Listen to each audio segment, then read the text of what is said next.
Well, hi again, everybody. Welcome to another episode of 100 Yards of Football. This is the 2025 SEC Wrap-Up Show. We're going to wrap up the entirety of the season. As anybody knows, with the college football playoff, with Miami and obviously Indiana being the two teams that made it, there aren't any SEC schools left. Ole Miss was the final one to advance and lose. They did that last week. Congratulations to the Rebels. A lot of turmoil, if you will, or adversity, as what a lot of coaches and players will say. We went through a heck of a lot of adversity this year. Ole Miss certainly did, but they were able to get through. There were 4 teams from the conference that qualified, and we will talk about that and many other things. I am Harper LeBel. Along with me, Juan Daniels, a former UGA Bulldawg, wide receiver, played with Kirby Smart, was a part of good old dog days back in the late 80s, 90s. And we also have Brian LeBel with us. Brian, our NCAA and NFL expert. We appreciate both of them being here with me. And Vincent Turner, our co-host and founder, was not able to be here tonight. Normally, this is where he and I and Juan kind of stick it to the other teams, the other conferences. And tonight will be a little bit different. Brian, thank you for joining us. Juan, first and foremost, your thoughts on 2025 season in terms of the overall with the SEC. Great football, incredible acts. There were some good teams that won. There were some teams that should have won and didn't. They struggled mightily, some mighty fall. Some other ones gained ground and put themselves right in the mix. We will talk about all of it, but give me first and foremost your impressions. Well, I mean, obviously a great season. The SEC has always been strong. It's unfortunate because the SEC beats up on each other, right? So by the time that they get to the playoffs, they're a little bit beat up. Ole Miss did a great job of getting there, but and then of course, you look at the Miamis that play in the ACC, and then of course the Big Ten. Their schedule is not as brutal as those ones that were in the SEC. So, and until that changes, it's going to be difficult for an SEC team to be able to make it 16 games. But Juan, it'd be so easy for you to say that. When you look at the Big Ten, they have tough schedules. They have to play against Penn State and Michigan State and Ohio State and Wisconsin. I'm looking at the way that you just divide the SEC into the East and the West. And either one of them, what a juggernaut. If you're a middle-of-the-road team, to have to get through, let's say, in the West, Alabama, Texas A&M, even Arkansas. Let's say it's Arkansas. And you got to go through Texas and Oklahoma, LSU, for crying out loud, Ole Miss, Mississippi State. It is, you're right, it's a bloodbath in terms of the carnage and the way they beat each other up. The winner, even though they survive, they go through a tremendous amount of injury problems. And how do you get psyched up for the next big game, knowing that the next big game is even bigger and more important than the last game that you played? And there are so many teams that were ranked in the conference. Yeah, it's so funny. I saw something today, they were kind of like a little bit of a parody where it said that, SMU beat Miami, who's playing in the championship. SMU lost to Baylor. Auburn beat Baylor. So they were like, hey, is the SEC is tough, or is the ACC is tough? But you actually look at, you just said it, like you look at Auburn's schedule just alone, and their 4-game stretch was Oklahoma, Texas A&M, Georgia, then you play Missouri, then you go and play Vanderbilt, and then you end off with Alabama. So if you take one of these teams and put that through that gauntlet of a schedule, I would be curious to see how well they would have done, and if they would actually still be in the National College Football Championship. Yeah, absolutely. And Brian, take that for just an example. You've got one team that's you get fortunate in that they're not in the top 5 when you play them. They're a top 20 team, and then another that is in the top 5, another that's number 8, then another that's 16, then back in the top 5 again, just to get through your conference, just the division in that side of your conference. It's a very difficult scheduling thing, and by all means, if you get through it and are able to win enough games to qualify, you certainly deserve it. There's nobody that would ever challenge your schedule. Well, the end result was what? They had 5 teams in the playoffs. I mean, almost half of the playoff teams were represented by the SEC. So I think the committee, the national media, I think everybody kind of recognized that fact, right? You're going to have a very tough schedule because regardless of how you slice it up, there's, every single year, I can't remember how many teams they had ranked this season, but I mean, Missouri was a pretty good football team. They played a lot of teams very, very close. Vanderbilt was good. Oklahoma was good. Texas, they had a down year and they still won 9 games at Alabama, A&M, Georgia, Ole Miss, who, like we just said, was the last one out. There's talent across the board.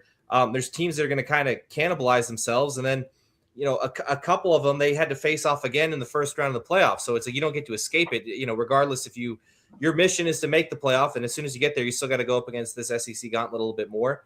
I think the Big Ten has a conversation to be had, right? They can throw their hat in there, especially with the year that Indiana had. I think you could argue maybe the 2 best regular season teams were Indiana and Ohio State coming in at least a championship Sunday. But it's the dynamic, throwing the monkey throwing the wrench in the ordeal with Lane Kiffin and what's going on. And you have a team that's in the playoff, right? They say, hey, we're losing our head coach. And you have guys bouncing all over the place and quarterbacks deciding Chambliss is trying to fight for another year and Mateer's coming back and who's going to go pro and who's not going to go pro. And it's just there's a lot going on in the SEC. There's a lot of, I don't want to say there's a discrepancy for you if you make the playoffs, but if you're playing right now, like Ole Miss, they didn't win the thing and they're behind right now in recruiting, right? They have to still, hey, what's our coaching staff going to look like? Because we're not solidified as far as next year. If Chambliss can't come back, who's our quarterback? And it's just so on and so forth. And a lot of moving parts. It never really ends. Kirby Smart was here down the street. I think it was either yesterday or today. It just, it's a chronic thing. And, the recruiting never stops, and you're always trying to improve. And even during the regular season, you're trying to improve for next season. You're looking, forward and beyond. And it's a hectic process. And the SEC being as dominant as it is, you're in a position right now where, all these moving parts and how everybody handles it. That's why they continue to be at the top as far as success, as far as playoff representation, as far as wins in college football, at least for now. Allow me to clarify real quick, Brian, if I understand what you're saying. My youngest son, Daniel, goes to North Gwinnett High School. I picked him up today after his weightlifting class and brought him home.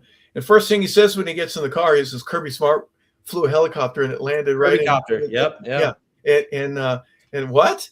And he goes, yeah, Coach Smart was on campus and he took a helicopter and it landed in the 50-yard line of the football field. And it may have landed in the 40. I don't know exactly, but that how rumors get thrown around. I go, who is he here to see? And he goes, I don't know. I haven't the slightest idea. I just know that, so here's a freshman in high school and the buzz going. I remember when Urban Meyer landed at Gainesville High School just up the road about 25 miles from here to try to save a potential top recruit in Deshaun Watson. He wanted him really bad. And Deshaun told him to his face, he goes, I committed to Clemson. I want to go to Clemson. I'm not going to leave. And so Urban had to get back in the helicopter, go back to the local airport, and then take off and fly back to Ohio State. But those are the cool things that happen. I'm sure, Juan, you've had that happen at Buford High School, maybe in correlation with your specific son there that was a part of it. But Brian, you went to Buford. The two of you together probably have a few stories where of some coaches that have showed up and go, well, that was so-and-so right then and there. Go ahead, Juan, you go first. Yeah, I mean, just, and it's funny, my wife, being one of the teachers, when we went down to our recruiting visit to Florida State, she literally said, hey, Coach Norvell, like, I remember you walking through the halls and shaking my hand. He's like, oh, unfortunately, I don't remember that. But I mean, she got an opportunity to meet Ryan Day and obviously, Kirby Smart, she knows from college. But, just have the helicopter just, land, go in there and then meet all these, top head coaches that you see on TV going crazy and flipping out, just to actually see them in person is absolutely insane.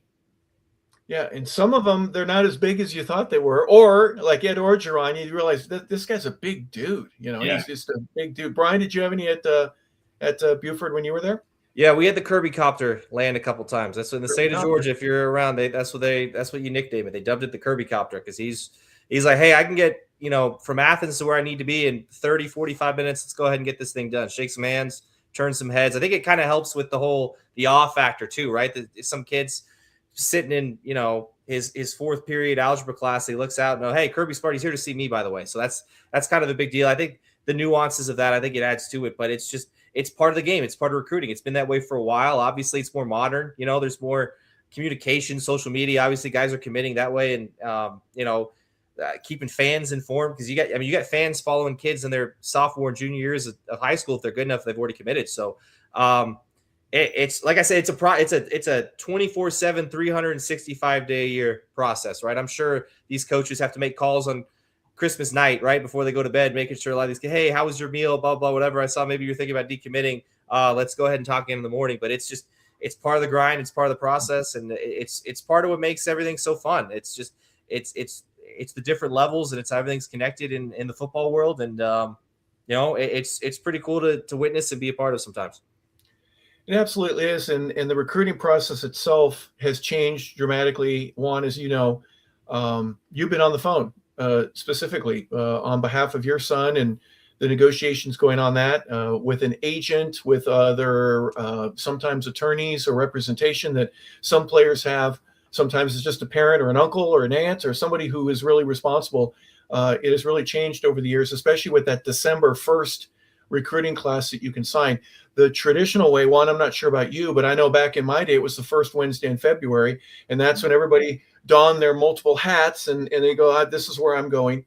The tradition of that still exists, but most guys are making their commitment certainly a lot earlier. Juan, what was that in particular from an SEC level? How was that intensified, knowing that your son was at Stanford for 3 years, finishes and gets his degree, but now gets to be a part of the portal process and to experience what the SEC is like, the way that you did, going to all the different games, both on campus at Auburn and obviously off campus to the different places where Auburn played this year. You got to see it firsthand, the intensity level. I think it's a little higher than it is at Stanford. I'm not being disrespectful of Stanford's fan base and all that, but the size of the stadiums alone, and when they're full, it is a noticeable difference. What was that like for you? Oh, it was night and day. It's so funny. So I saw a tweet earlier today that the Ashton's backup when he was there, Elijah Brown, has entered the transfer portal, and people were just outraged, and they were like, well, who wants to play in front of 3,000 people? I mean, that's what it felt like, being in that stadium. And it was bare.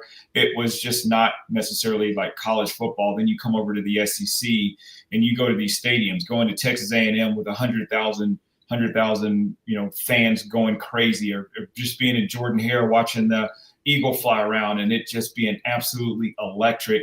So a huge difference. The recruiting process was crazy too, because there were a couple teams, Kentucky, that definitely wanted Ash, and then Auburn, and then there was a couple of ACC schools. But for him to have the opportunity to be recruited, and again, like you said, being on the phone with the coaches, and then it just got to the point where for him it was overwhelming. He's like, you know what, I'm just going to get an agent, let my agent handle it. Anything, Dad, that you get, just send it to my agent, please. And so, we were able to do that. And then for Ashton, it was, can I play in the SEC? I played in the Pac-12. I've played in the ACC, but am I able to play in the SEC? And, based off of the Vanderbilt and the Alabama game, he proved that he was able to play. And it's a different level. I asked him, I said, what is the SEC like compared to the other one? He's like, Dad, it's like night and day. I mean, it's intense. Everybody's fast. They're strong, and it's just another level of football. Yeah, I would think that the speed, especially in the secondary, you can't throw guys open as easily as you could at other levels. Obviously at the high school level, you get used to seeing guys wide open. You hit them, and it's a big play. Those windows aren't the same. In a Western Athletic Conference where I played, now the Mountain West, it's much more difficult than the high school level. Of course, you get the better players, but there is nothing like the speed of the SEC, and your son got to experience it firsthand. Why don't we start talking about SEC football? We spent the first 15 minutes discussing everything but that, but let's talk at least a little bit about the champions and the ones that were able to advance. Obviously, Ole Miss is out, but they did play in the semifinal. They lose to Miami after beating Georgia in a great game. And Juan, I know that you probably had mixed feelings there. I'm a Bulldog once and always, and so what was your thought there in terms of the playoff game earlier in the season? Georgia, what did they finish? They were 12-2 overall. They were 7-1 in the conference. Oddly enough, Ole Miss, with that extra game that they won, they were 13-2, 7-1 in the conference. Just give me your perspective on on the success of both teams, starting with Ole Miss, if you don't mind. Well, Ole Miss, I mean, you talk about a team with resiliency. They had so much turmoil after the Egg Bowl with their coach, right? And then so for them to then go and play without their head coach and beat a Georgia team that they already lost to earlier in the season. I mean, if you actually looked at that, you would just say, hey, this is probably going to be a blowout. They went to Georgia, couldn't pull it out, and they had their head coach. And then, of course, in the playoffs, which is a bigger stage to advance to the next round without their head coach and, without a lot of key personnel, would they be able to do it? And they were able to do it. And, for Georgia, it was a crazy season because they just escaped a lot of games this year. Tennessee, that very first game, if the kicker makes the kick, then it's a different story. You look at the Georgia-Auburn game, if they don't fumble right before the half, then that's a completely different game. Ole Miss was beating Georgia by like 9 points. So Georgia could have easily have gone 8-4 this year. And even maybe 7-5. I mean, they really struggled against the Georgia Tech team, but again, they were also resilient to have the record that they had. So, very interesting year. Gunnar Stockton did what Gunnar Stockton does. He's more of a game manager than he is, an electric dynamic quarterback. I would love to have seen what Georgia would look like with a dynamic quarterback. It'd probably have a different outcome. I know you didn't get to see a lot of their games. You were at the Auburn games, but what surprised me most about what Georgia was doing is that it was almost a tale of two cities, the best of times and the worst of times. It was a first half team versus a second half team. And it almost seemed like in many cases, Georgia had to look at each other and go, oh, should we start playing now? Because we're behind and we're late in the third quarter. We need to turn it on. And they had the ability to do that. But you know what? Everybody played them with a different level of intensity is the way I'm looking at it. And they were for real. And there was great teams, great talent. And Georgia ended up being behind in several games, coming from behind, and ended up still winning 12 games. Yeah. What your thought on that real quick? Yeah. Well, and it's crazy too, because, you talk about the tale of two cities, and finally against Ole Miss, they played very well in the first half and they have a 9-point lead in the fourth quarter and then they lose it. So it's kind of like, they were hitting on all cylinders in the first half, and then they just kind of fell apart, whereas they were falling apart in the first half of the season, and then they hit on, all cylinders in the second half. So they were kind of an enigma this year, and unfortunately they were not able to pull it out against. Well, an amazing, talented team, and Brian, you got to see them firsthand, all throughout the year. But let's start with Ole Miss. We'll come back to Georgia in a second. First and foremost, I thought last year's Jackson Dart team was a surprise.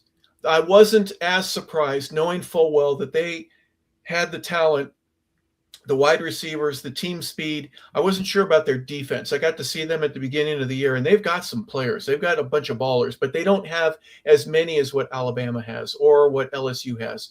So I wasn't surprised, but I was anticipating whether or not they were going to do it. It would take 1 week after another in order for them to really impress. What was your thought here on Ole Miss in terms of when did they set the stage for you to go, you know what? They are a believable team. You can put your money down on them. You can trust them. They're as good as advertised, and they're for real. Well, I think if you even go back to last year, there was about a month where a lot of people thought Ole Miss was the best team in the country. They were playing really good ball. They were running up and down the field. They were scoring a lot of points and playing really well against some very good teams. And I think because you lose your leader at quarterback, right? You lose Jackson Dart, he goes pro. You lose some other guys. Everybody loses people in the portal now, and you have guys go pro, and you have seniors and all that. It's part of the process. But I think this team flew in under the radar very early in the season, because remember, a lot of people were very high on LSU, right? A lot of people said, okay, this Alabama team's got a lot of talent. Obviously, Georgia's going to be at the forefront. I mean, I hear it every year from Texas Tennessee is number fans. one for the first time ever. Texas, absolutely. Go ahead. It's Arch Manning's year. He was already the consensus number one overall. He should be getting ready because he's going to be the number one overall pick here in a couple months in April. But it was, I think they got lost in the shuffle. I think this is still a very good football team, and I think, up until what happened with Lane Kiffin happened, they retained a lot of their coaches, right? They were the same team and they had the same attitude and they still had the same confidence. And I think once you got to the middle of the season, it was kind of tough though, because when they beat LSU, the question was, well, maybe LSU just isn't as good, right? Then they beat Oklahoma. It's like, well, maybe Oklahoma isn't as good. And I think we kind of brushed aside this team for a while, and we didn't really give them, the credit and the respect I think that they had earned, especially right. Their quarterback situation was what it was. And it's credit to this team, everything they've been through, right? Especially this season, more so this year than last year, but all the adversity, everything else, they never lost sight of their goals. They never lost sight of the mission was obviously ultimately to win a championship. Unfortunately, fell short, but I mean, they got further than just about everybody else in the country. So give them a ton of credit. This is still a very good roster. If they can kind of right the ship, they might be a very good football team still next year. But this is it was a culmination of things. Lane Kiffin built this thing from the ground up, right? It's all his guys. They're still there. They're still playing ball. It's still all the 3 and the 4 and the 5 stars that they brought in.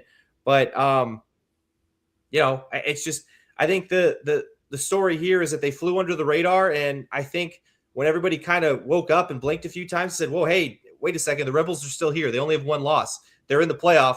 What's going on? They're winning. They're beating good football teams that we kind of thought would be, they'd be afterthoughts to teams like Georgia. They'd be afterthoughts to some of these teams, and they played very, very well, and they looked like there wasn't any fear on that roster across the board. And, unfortunately, they just kind of ran into a buzzsaw, kind of the same scenario with Miami. But this is a very good football team, and they, I know they didn't win the thing, but they had an incredible year. They had an incredible run.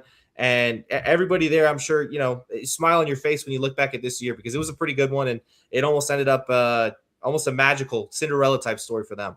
Yeah, but not until Arch or Eli Manning, I guess. Juan, if you don't mind, one more thing before we go. There's a different scale. You mentioned the SEC level from a recruiting standpoint.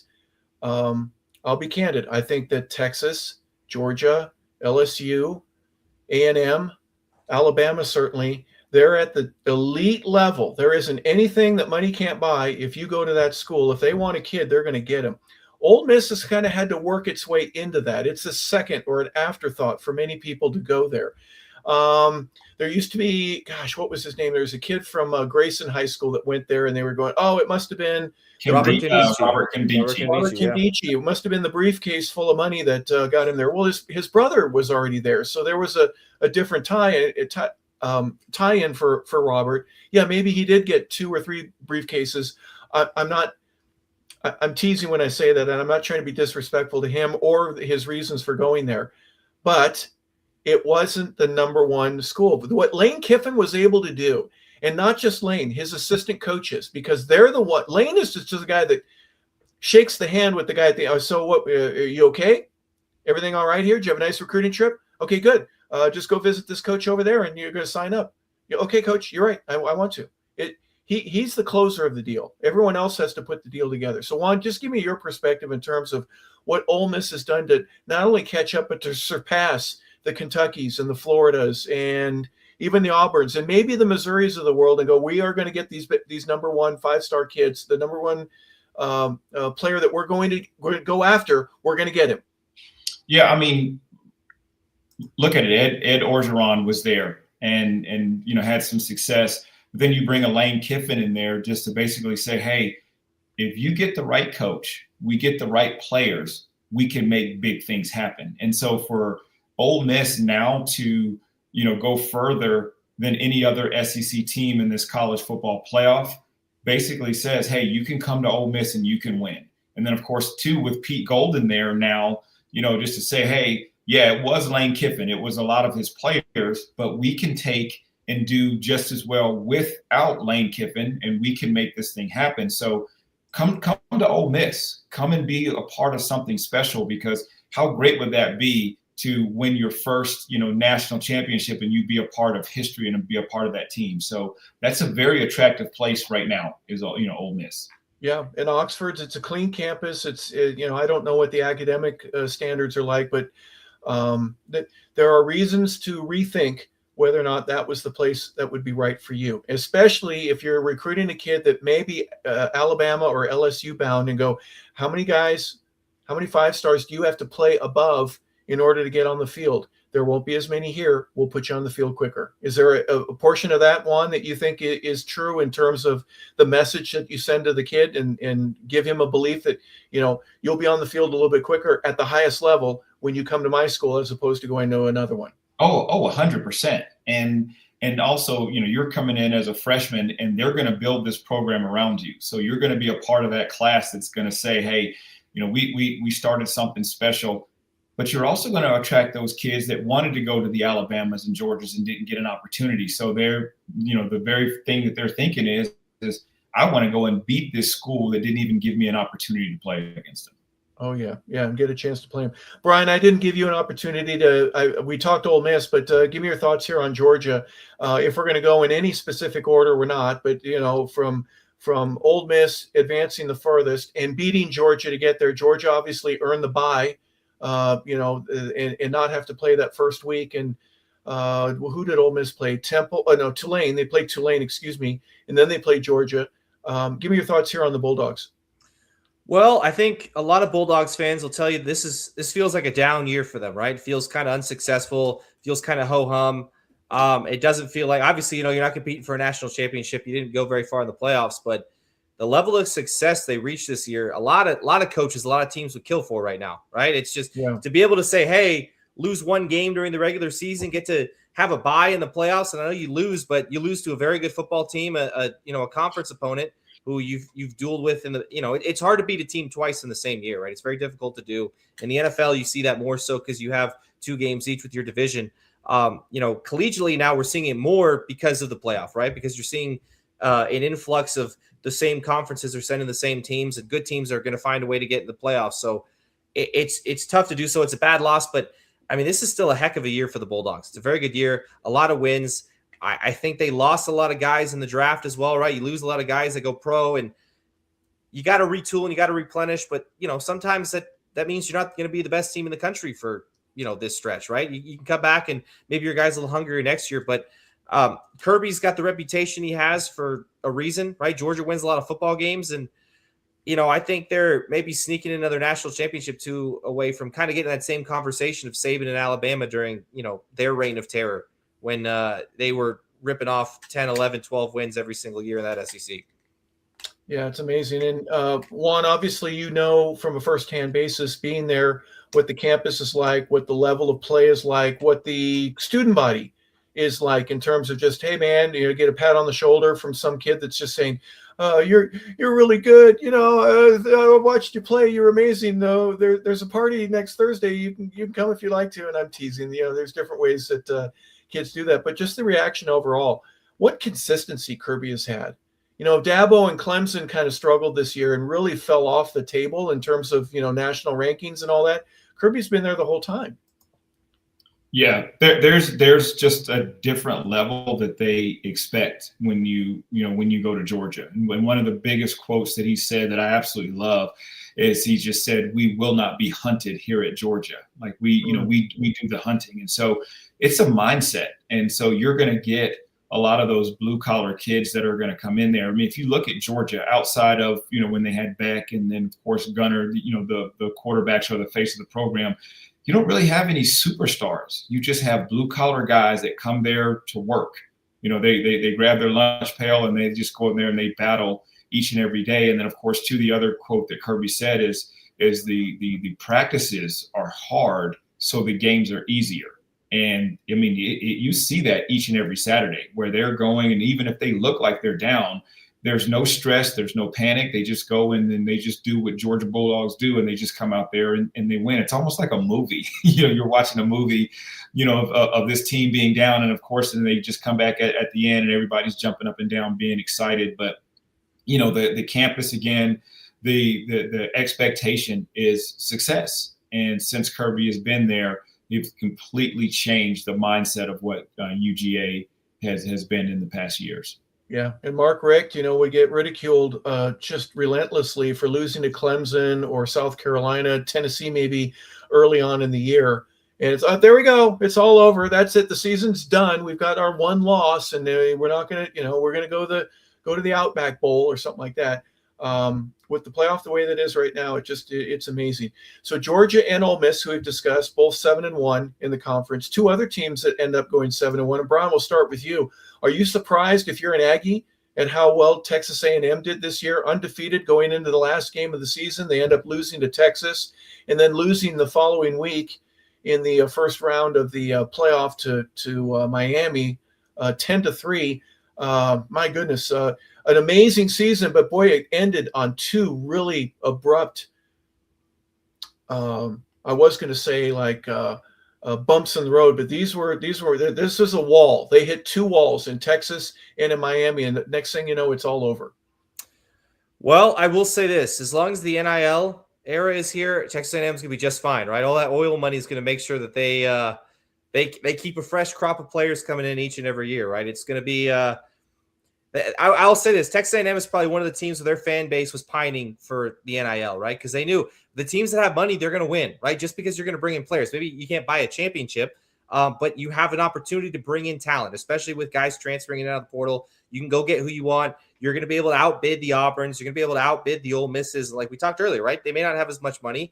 They may not have as much leverage, but if it does come down to money, Texas A&M is going to be in the conversation. And they had a ton of talent. And you watched this team early on. They looked very, very good, right? They looked like a team that deserved to be in the conversation. They were in that, hey, are they the best team in the country?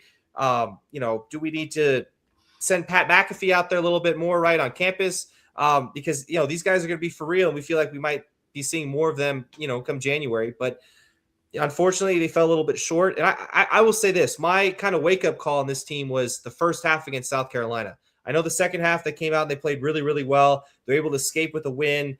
You could see the talent on display, but my thought process was when you start playing against better teams, they're not going to be able to do that, right? You're not going to be able to rip off those points. You're not going to be able to come back in that fashion. You're going to have to play a more complete football game. And then, against Miami, they came out flat. Texas is, it's kind of a rivalry game. They're a very good team as well, but in Miami, you kind of saw it. You showcased it, right? They could never really get going. They didn't start hot, and it really hurt them. They played from behind. It's a disappointing year because of how much money they threw into it, and I kind of the hype and the lead up to the final conclusion, obviously being they were just not good enough to win in the playoffs. But this team's going to be around for a while. They got plenty of money to spend, and there's plenty of players in the state of Texas that are willing to come to A&M and try to help right the ship and turn it around and get them some college football playoff wins. Juan, they played Texas, San Antonio, Utah State, Notre Dame, and then some team called Auburn. You got to see them firsthand. Tell me your impression. I mean, they end up running the table.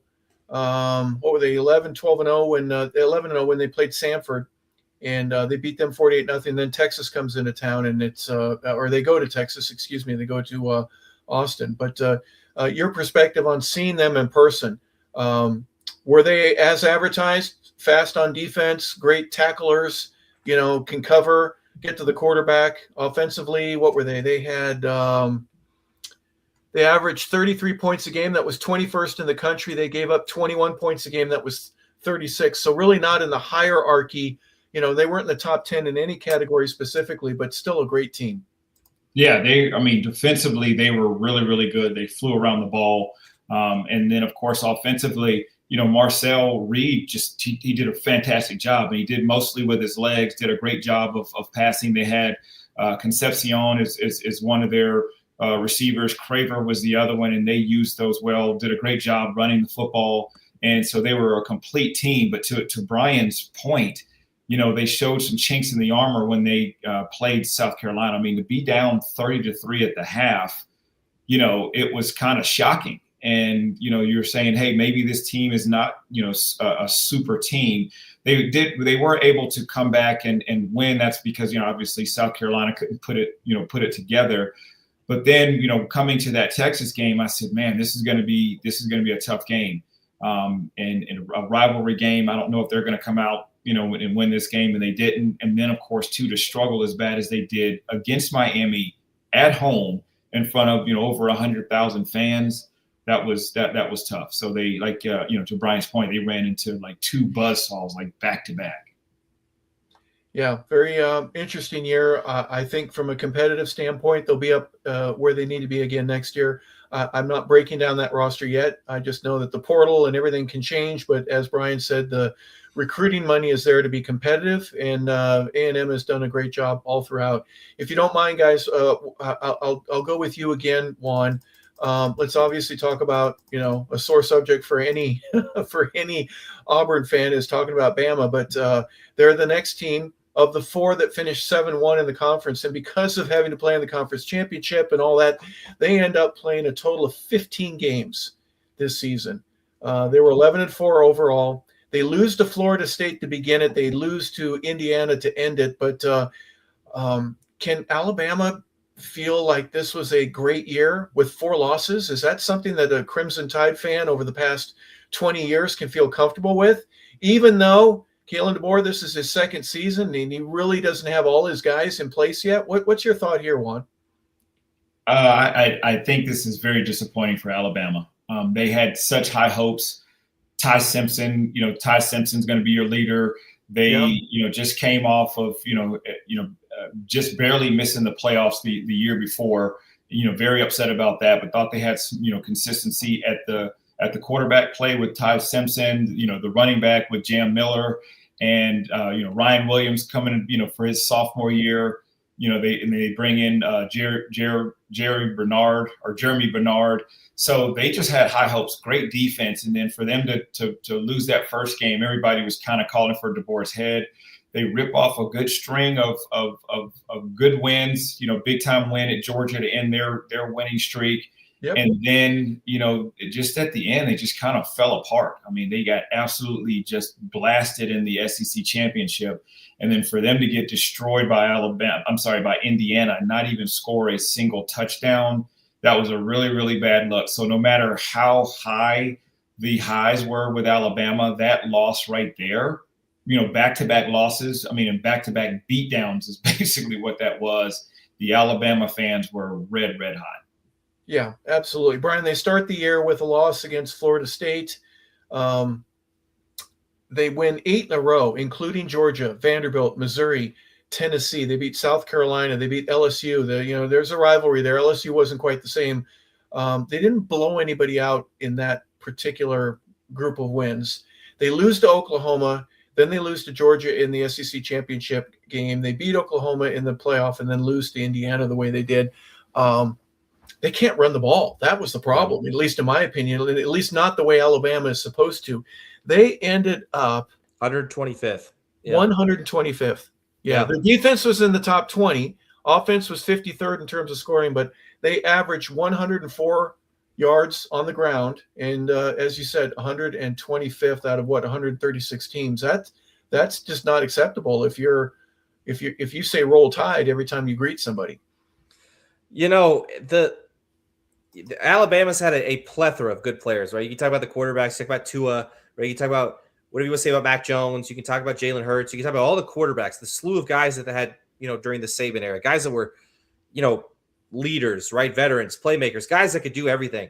The running back room is kind of the bread and butter, though, of what the Crimson Tide have had over the course of the last really 20 years, right? You look at how many guys, some of the forgotten guys, like TJ Yeldon was a very high, ranked draft prospect. He's an afterthought. He was still very, very good.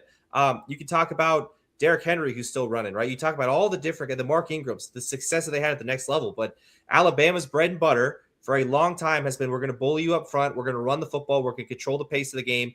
And you're going to play to what we want, right? And you talked earlier about Kirby Smart saying, hey, at Georgia, we're hunters, right? We're never going to be hunted. We're going to come and hunt you. And that's what Alabama did for a while. And most good teams, you hear this all the time, the cliches, you got to be able to run the ball and play defense, right? Well, Alabama's been pretty good at the two things for a long time. And this season, they kind of forgot the other half, right? The defense was still there, like you mentioned, but the run game wasn't very good. And I think that's why a lot of people are very, very high on Ty Simpson as an NFL prospect, because he masked a lot of issues on this offense for majority of the year. And I think the culmination of that, if you go back and watch the SEC championship game, you could see it. They couldn't run the ball, right? And you go back and watch the Indiana game, they couldn't run the ball. It was more apparent against very good teams, quality competition. And just for that reason, Alabama it wasn't as good. Now, they were, 125th in rushing, and they still won a playoff game and they still made the dance, and they still, they lost 2 games, but 2 of them were the SEC championship game and a postseason game, right? So you don't count that against them. They only lost 2 regular season games. They're still a very good team. Yep. They'll right the ship. I think priority 1, though, DeBoer's got to be, hey, maybe we need to go get some guys up front. Maybe we need to, fix some things there, because, you're not going to win at any level in football if you can't run the football.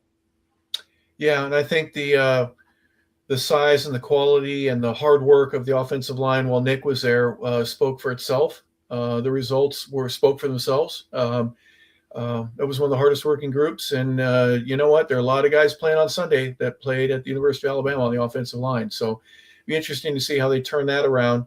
In the running back room, as you mentioned, there's talent left, right, all over the place. But that was a weakness that they had, definitely. Guys, if you don't mind, we'll speed through the next group of 4: Texas, Oklahoma, Vanderbilt, Missouri.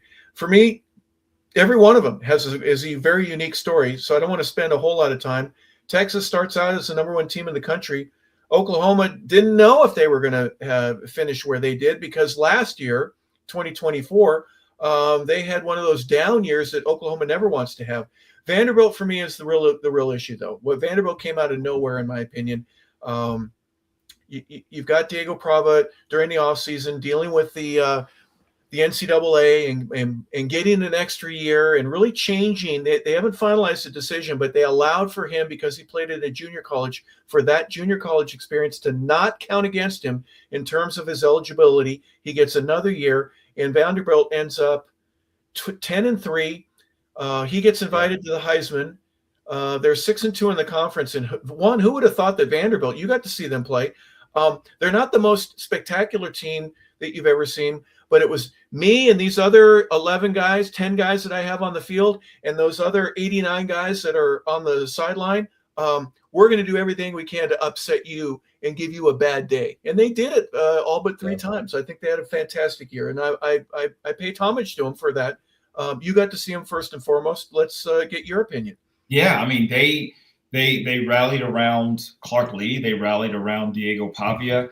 And, you had made, mention earlier in the year that they had like over 20-something graduate players that were there. So, I mean, that's a huge thing that helped out Vanderbilt this year to completely turn that program around and make them competitive. And, for them to be more competitive than the Texases of the world is shocking, in the Floridas and the LSUs. And Clark Lee did a great job. And again, they all came out there, they fought. I got an opportunity to see them live. I got an opportunity to see Diego, and he just basically wills his team to win football games.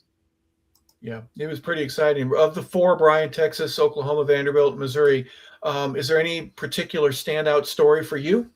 Well, I think the big one is obviously Vanderbilt, right? Because you never expect Vanderbilt, especially in the NIL era, to kind of be able to say, "Hey, we can play with you guys, right? We can put together enough talent and compete at an SEC level." But I think the shuffling of the deck that they had, where they said, "We maybe not get the best players, but we're going to bring in experienced guys, veteran guys that have played and they have won."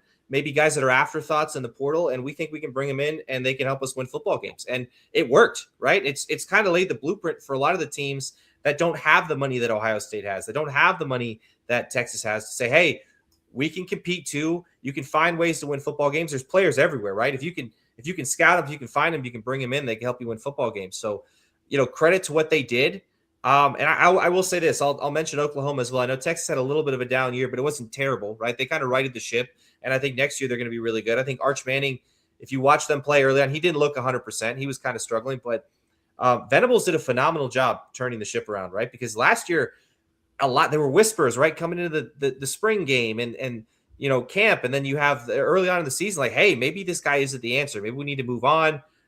Maybe, a defensive-minded guy like he was at Clemson, maybe that's not good enough to help us win in this conference. Maybe we need to score points. And they silenced a lot of the doubters. I know they didn't win a playoff game. And, I know they weren't necessarily one of the teams when you think of the SEC, a juggernaut, right? They didn't really scare you, but they were able to find ways to win games. I think the offense needs to improve a little bit. Some of that was health related, right? You had some guys banged up and they missed time. But I liked what the Sooners did. I think they had a good year. I think they turned it around, and I think they're moving in the right direction going forward. Juan, between Oklahoma, Texas, and let's throw Missouri in. Any of those were surprises before we move on?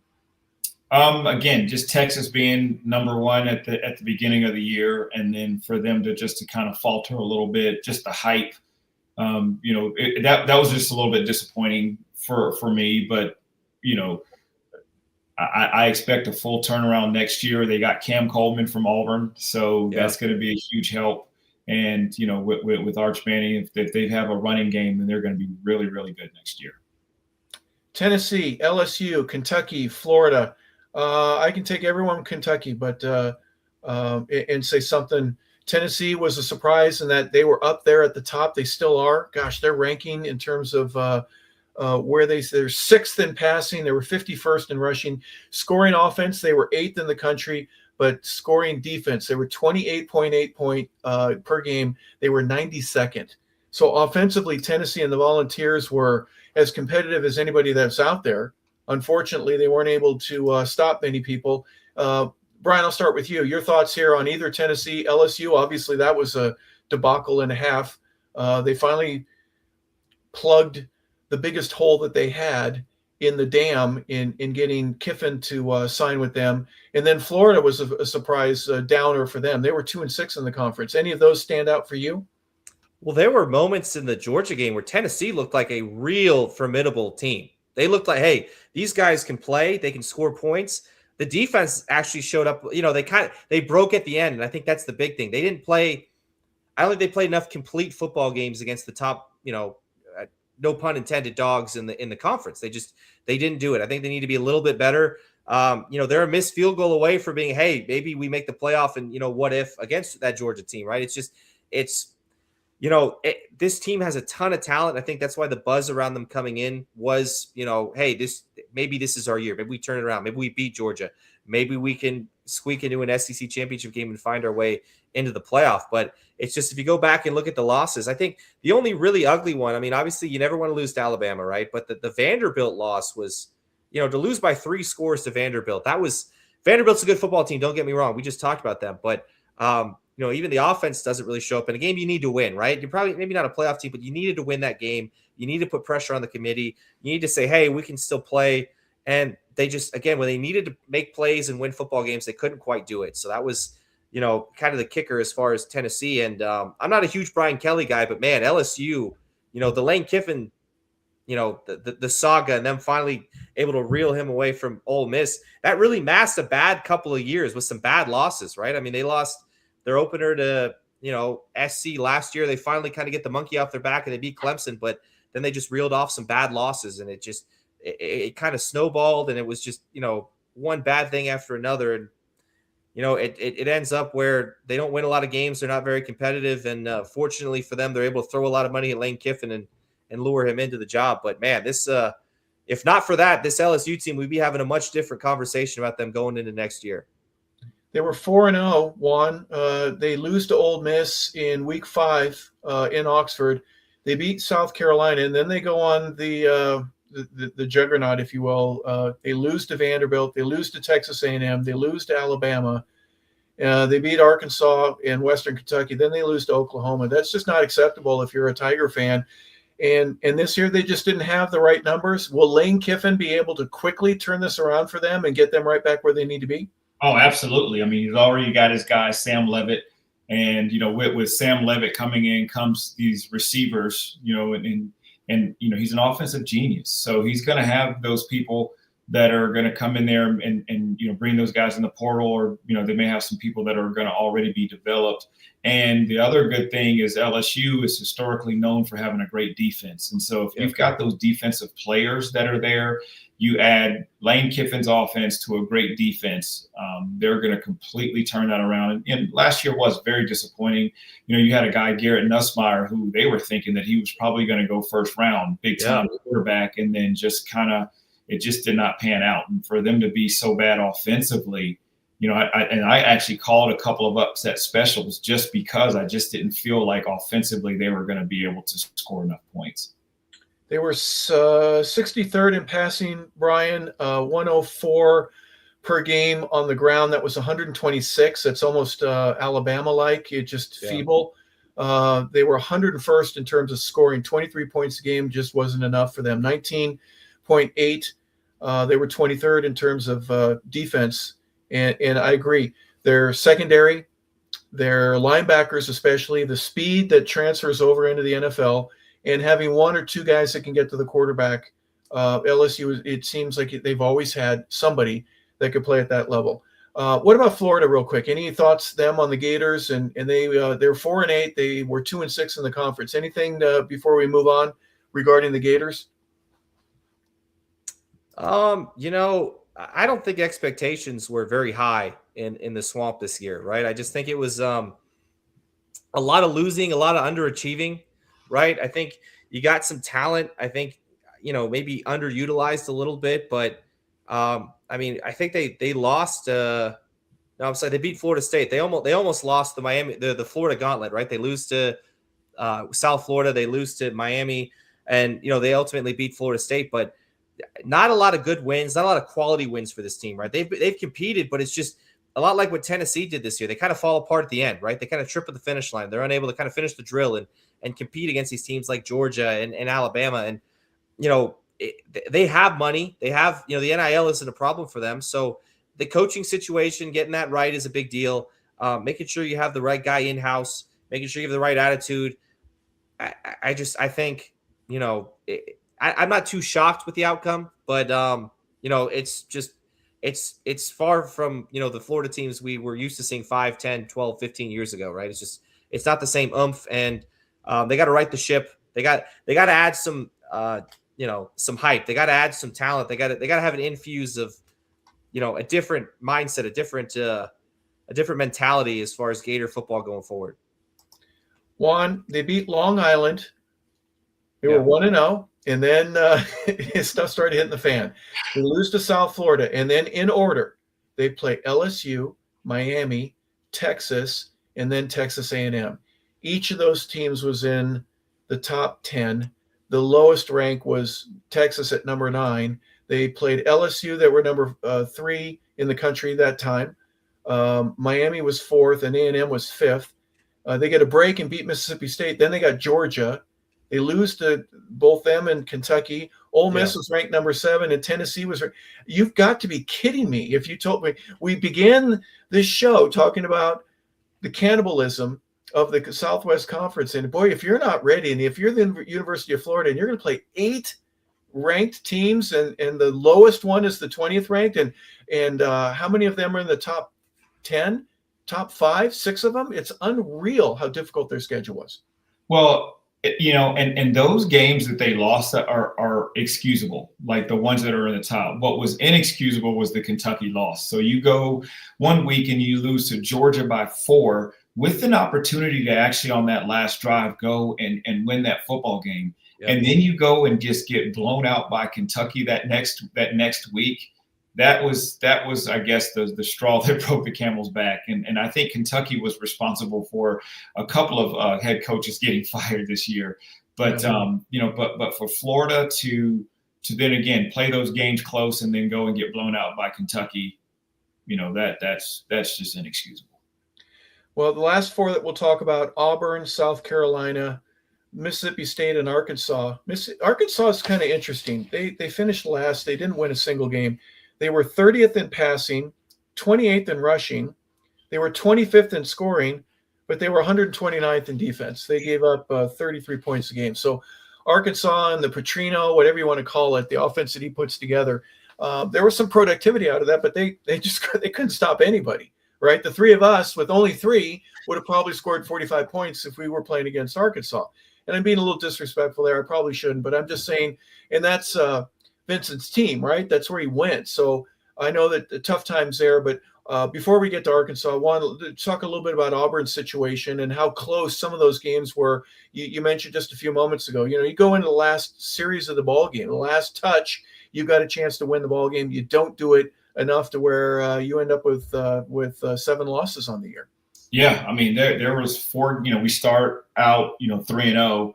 And then you lose to Oklahoma by 7, and it was actually 5. We were down by 5, and unfortunately we got a safety. So there was that. Sorry, my dogs are kind of.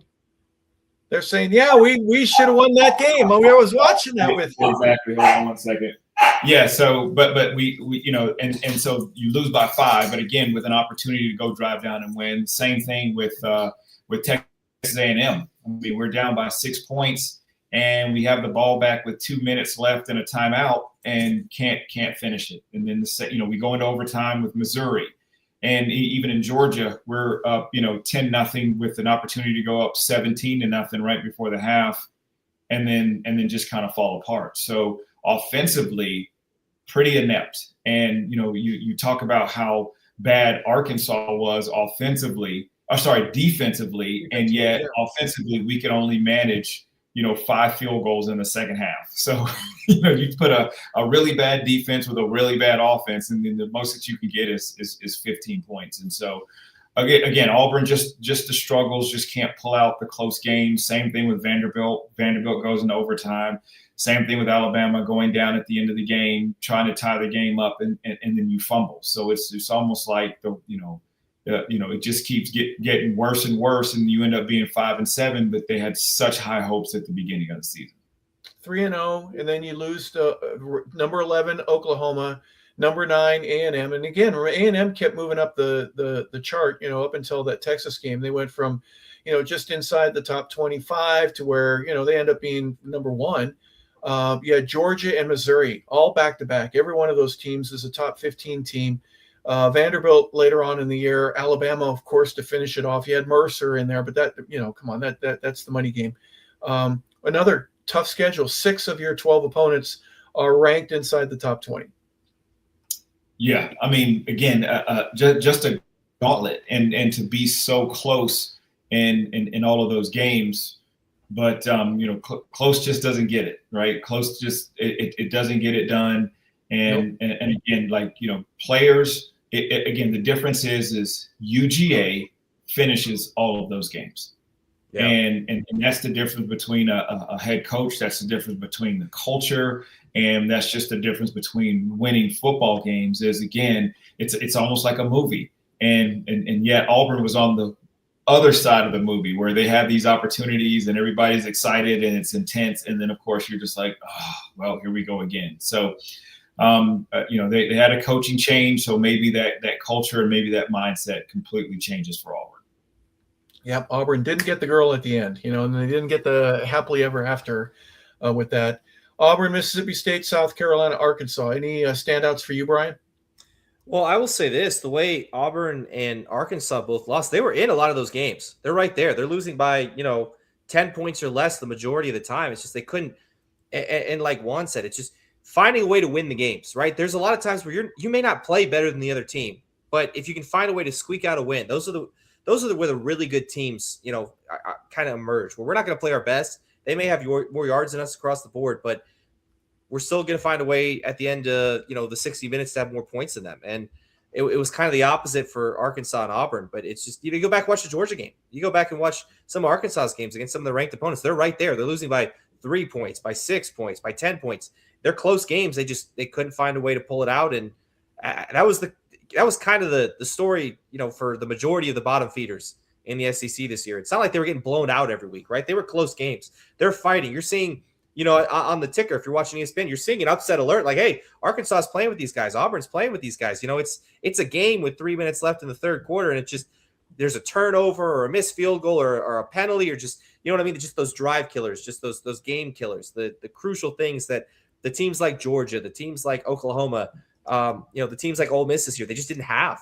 And, sometimes the talent is there across the board in the SEC. Everybody can play, but sometimes the difference is just maybe it's the coaching and it's just preparedness. And sometimes it's just the miscues will, especially against good football teams and close games, the miscues will kill you. Yeah. I was kind of, I'll put South Carolina in there as a surprise to me. Coming as close as they did and being able to shout from their hilltops that we should have been in the playoff in 2024. We were this close, and they lose 7 out of 8 games in the middle of the season, and they, I just don't know how to defend that. I really don't. It was so close, and everybody was saying that Bremer's the man, and everything was going in the right direction there. But again, the schedule, they played A&M, Ole Miss, Alabama, Oklahoma, LSU, then Kentucky. They had Missouri and Vanderbilt. And Vanderbilt was not ranked at the time, but they sure proved that they should be. So 7 out of the 8 teams that they play, and then they lose to Clemson at the end of the year. That's an in-state insult, right? You can't do that and get away with it. So that's kind of my surprise from them. We did talk about Auburn, obviously, and I just don't know what to say about Mississippi State or Arkansas. They struggled and they were close, but they didn't get in there. But for me, South Carolina was a surprise. Am I wrong? No, I don't think so. No, I think you kind of hit the nail on the head. I think Beamer's boys, I'm gonna call them that. Beamer's boys, they had a lot of the mood was high there in South Carolina. They thought they could really compete in the SEC this year. They thought, hey, we could be a team, especially with the expanded group. We should have a chance at least to compete for the playoffs. And just the middle of the season, the gauntlet, man. So that some of the teams survived it and some of the teams didn't. And it's just it was they went back to 2-3 years ago what they were. They kind of reverted back to where they were losing all these games again. And it's just it's a surprise. It's it shows more maybe last year was a bit of a fluke as opposed to this year being so. And it's unfortunate, but that's where South Carolina football is at right now. Yeah, defensively they were 45th in the country, which is middle of the pack, a little bit better than middle, slightly above average. But you play slightly above average in the SEC, guess what? You're going to lose a lot of games. They were 104th in scoring with 22 points a game. Yeah. They were 119th in rushing with only 111 yards, and they were 67th with 225 yards. So offensively they really struggled, and defensively they were okay, not great. But guess what? You end up going 1-7 in the conference and 4-8 overall with that. Any other thoughts there, Juan, before we go?